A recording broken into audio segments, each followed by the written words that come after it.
বাংলা, বাঙালি আর vote. এই কিছুদিন আপনারা লক্ষ্য করবেন যে ফোন কলের মাধ্যমে একটা সার্ভে করা হচ্ছে।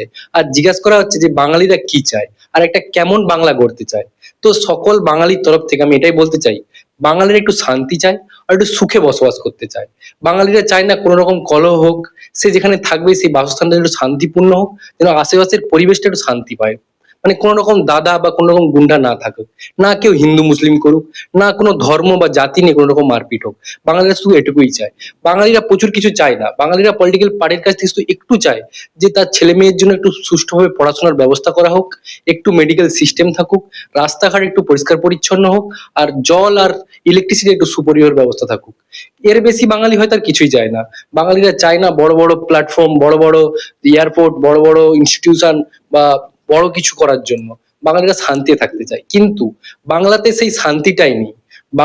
বাঙালিদেরকে এইটুকুর পরিবর্তে শুধু দেয়া হয় ভাতা, আর হচ্ছে বড় বড় স্বপ্ন দেখানো হয় যে কাজ বা জব। বাঙালিরা তো সব এটাও মেনে নিয়ে গেছে, কারণ বাংলাতে কোথায় জব, বাংলাতে কোথায় কর্মসংস্থান? কারণ এই কিছুদিন আগেই যখন যুবসাথীর ফর্ম ফিল আপ হলো, তখন দেখা উচিত যে ৮০ লক্ষ ফর্ম ফিল আপ হয়েছে।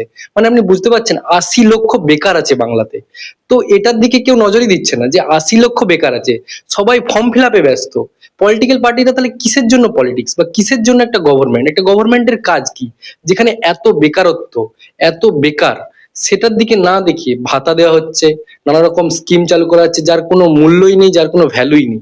১,৫০০ টাকা একজনের সংসার চলে যাবে, ১,৫০০ টাকা একটা পরিবার খুশি হয়ে যাবে, কিন্তু বাঙালি তাতেও খুশি হয়ে যাচ্ছে। এটাই হচ্ছে বাঙালি। তো আমি সকল পলিটিক্যাল পার্টিকে এটাই জানাই যে বাঙালি যেটা চাই সেটা বাঙালিকে দেয়া হোক।